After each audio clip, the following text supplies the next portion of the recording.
distingués invités, mesdames et messieurs les journalistes et professionnels des médias, mesdames et messieurs, nous revenons du stade Alassane Ouattara de Bimpe, le cœur rempli de joie et de belles promesses. Nous revenons du deuxième congrès ordinaire du RHDP avec le sentiment du devoir accompli.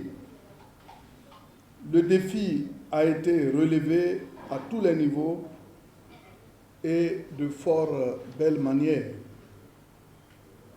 Le deuxième congrès ordinaire de notre parti a été un succès retentissant avec une mobilisation exceptionnelle, gigantesque et phénoménale. Le tout couronné par un discours saisissant et très intense du président reconduit du RHDP, son Excellence M. Alassane Ouattara. C'est du jamais vu dans les annales de la mobilisation politique en Côte d'Ivoire. Mesdames et messieurs, bienvenue donc à cette tribune du RHDP qui sera consacrée à ce grand événement qui a cristallisé l'actualité politique de ces dernières semaines. Mesdames et messieurs les journalistes et professionnels des médias, il est des occasions où les faits à eux seuls parlent mieux que 1000 discours. Dans cette même salle, en effet, nous avions souvent déclaré et répété que le RHDP est sans conteste la plus importante force politique en Côte d'Ivoire, comme attesté par nos victoires électorales et notre parfaite maîtrise du terrain. Le meeting de clôture de notre deuxième congrès ordinaire vient de confirmer cet état de fait à travers une mobilisation historique.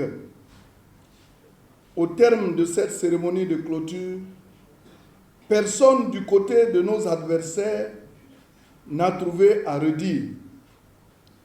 Ils ont préféré parler d'autre chose en évitant soigneusement de se prononcer sur la grande mobilisation du RHDP parce qu'en réalité, ce qui s'est passé à Ebimpe est incomparable aux petites kermesses de quartier organisées à Dabou,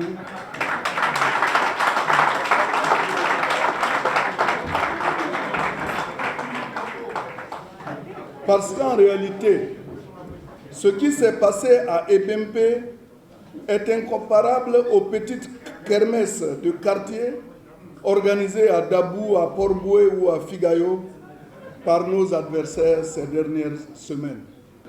Mesdames et messieurs, vous en conviendrez avec moi, le fossé est trop grand entre nous et les autres. Et vous comprenez également que quand nous disons que nous allons triompher à la prochaine présidentielle dès le premier tour, cela n'est pas une vue de l'esprit. Ce congrès était une étape importante de la vie de notre parti. Il marque un nouveau départ.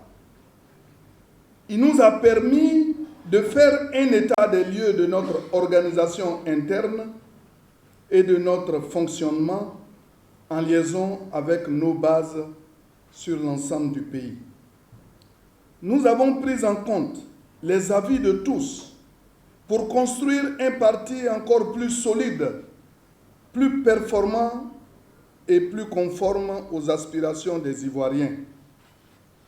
Le RHDP, en effet, ne se contente pas seulement d'être premier. Il veut être premier tout en s'améliorant continuellement.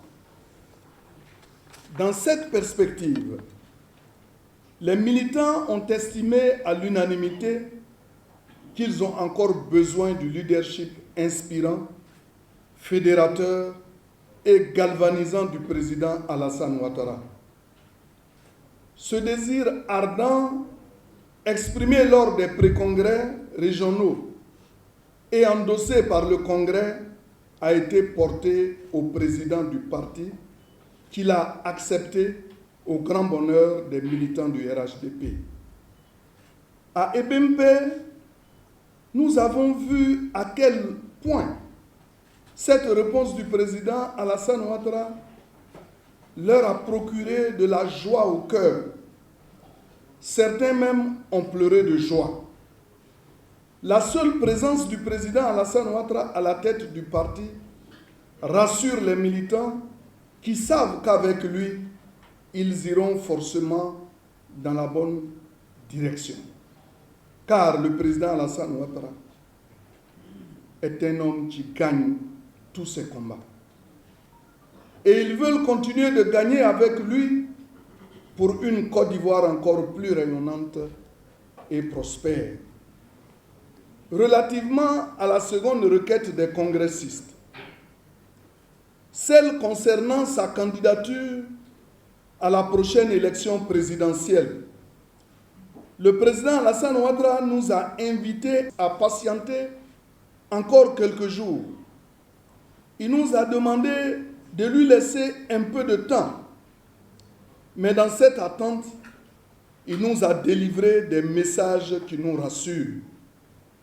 À savoir qu'il a entendu la sincérité de notre appel, qu'il ne peut ignorer cet appel, et qu'en tout état de cause, nous irons ensemble défendre notre bilan devant les Ivoiriens en octobre 2025. Que devons-nous comprendre par ces messages? Nous devons comprendre que le président Alassane Ouattara est avec nous, qu'il mènera la prochaine bataille politique avec le RHDP et qu'il n'a pas l'intention de nous abandonner. Au demeurant, la décision lui appartient. Le temps de la décision lui appartient également. Nous aimons profondément notre président. Nous le respectons profondément. Et nous savons qu'il prendra la décision qu'il faut dans l'intérêt du RHDP et de la Côte d'Ivoire. Nous n'avons aucun doute là-dessus. Après ce congrès, qu'allons-nous faire? Mesdames et messieurs les journalistes, après notre congrès, nous nous mettrons résolument en route pour la pré-campagne. Nous allons continuer de préparer au mieux les prochaines étapes du processus électoral comme nous le faisons depuis plusieurs mois. Mesdames et messieurs, le RHDP est prêt pour aller aux élections, prêt pour défendre son bilan, prêt pour défendre son projet de société pour une Côte d'Ivoire en paix, stable, prospère et plus solidaire.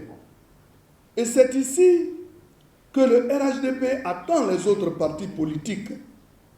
Il les attend dans l'arène politique pour confronter les bilans et les projets de société. Nous leur disons que la Côte d'Ivoire n'est pas un ring de boxe pour se bagarrer. Là où ils proposent les muscles et la violence, nous leur opposons nos idées et des projets. Là où ils nous invitent à la guerre, nous leur tendons un rameau d'olivier pour les inviter à la paix, à l'amour et à l'apaisement. Nos adversaires sont tellement troublés à mesure qu'approchent les élections qu'ils se prennent les pieds dans le tapis et ne savent plus sur quel pied danser, ni quelle alliance nouer pour impacter le processus. Leur cœur balance entre les différents blocs politiques.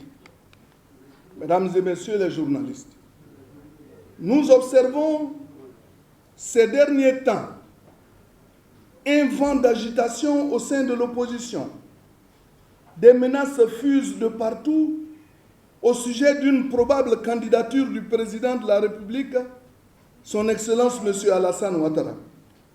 L'objectif de ces agents du désordre public est d'instaurer un climat de peur, une psychose au sein de la population ivoirienne. Mais c'est peine perdue. En réalité, ce qui crispe les Ivoiriens, ce ne sont pas vraiment les grimaces de l'opposition, c'est plutôt le silence du président Alassane Ouattara. Parce qu'à la vérité, il est le seul capable de stabiliser le pays. Les Ivoiriens ont besoin d'une parole, d'une seule parole du président Alassane Ouattara. C'est son oui à l'appel des militants qui va libérer les Ivoiriens.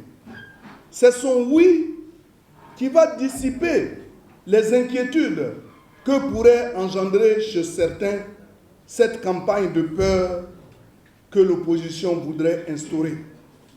De fait, lorsque dimanche dernier, au terme de son discours, le président Alassane Ouattara a reporté pour quelques jours cette annonce de candidature, cela a fait bondir de joie toute l'opposition qui croit naïvement que ce sont des prétendues pressions qui auraient amené le président Alassane Ouattara à ajourner sa décision. Mais cette opposition n'a sûrement rien compris de la méthode et de la stratégie du président Alassane Ouattara. Aujourd'hui, le président Alassane Ouattara a atteint la dimension du président Félix Houphouët-Boigny. Il ne fait rien au hasard. Il agit avec conscience et responsabilité. Il ne se laisse pas déborder par les émotions. Il a dans sa ligne de mire l'intérêt supérieur de la nation. Je connais des acteurs politiques qui n'auraient sans doute pas hésité à sauter pieds joints sur cette belle occasion, sur un appel ou une invite lancée par une assemblée de plus de 100 000 personnes. Mais le président Alassane Ouattara sait ce qu'il fait. Il n'agit pas dans la précipitation. Je voudrais simplement vous faire comprendre que si notre chef a ainsi décidé, c'est qu'il a ses raisons. Il a pris la pleine mesure de la situation et en toute responsabilité, il décidera. Quelle grandeur d'esprit. Je voudrais donc une fois de plus inviter les Ivoiriens au calme et à la sérénité, car le chef va parler bientôt et dès qu'il parlera, tout va s'apaiser.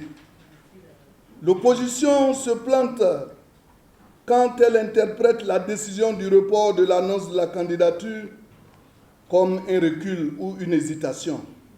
Ce n'est pas le cas, je peux vous le certifier. La peur et l'hésitation n'interfèrent pas sur la démarche du président Alassane Ouattara. À l'opposition, je voudrais plutôt donner un conseil inspiré de la célèbre chanson Sokrope Mawa du talentueux artiste musicien Amédée Pierre. Dans cette chanson que parmi vous ont écouté,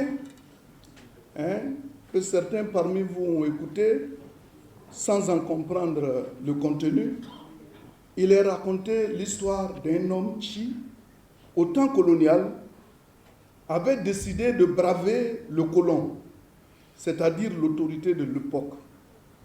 Les villageois lui avaient déconseillé de le faire. Il a rétorqué en se bombant la poitrine qu'il était suffisamment fort avec ses gris-gris et autres fétiches pour vaincre le colon. C'est ainsi qu'il est allé un matin tambouriner à la porte de la maison du colon, invitant ce dernier à sortir s'il était garçon. Le colon est sorti et l'a fait arrêter avant de le jeter en cellule. C'est alors qu'il se mit à implorer le pardon du colon, à prier les chefs de son village d'aller demander pardon et de plaider pour sa libération. Ce que les chefs firent, et il fut libéré. Mais une fois libéré, il recommença à invectiver et à réitérer ses attaques contre le colon en disant, et je cite, « Je vous avais dit non, que j'allais affronter le colon et que je reviendrai ici. Eh bien, me voici. Vous avez vu que mes fétiches sont puissants. Je vous l'avais dit. » Fin de citation. Ainsi, sans adresser ses remerciements à tous ceux qui ont favorisé sa libération, il s'est mis à les narguer et à se moquer d'eux, en exaltant les soi-disant pouvoirs de ces gris-gris. L'histoire s'arrête là. Mais vous pouvez aisément imaginer la suite. Je voudrais préciser que toute ressemblance ici n'est que pure coïncidence. Le RHDP, pour sa part, est déterminé à aller aux élections et le président Alassane Ouattara est notre candidat. Nous lui faisons entièrement confiance. Les Ivoiriens lui font confiance. La communauté internationale lui fait confiance.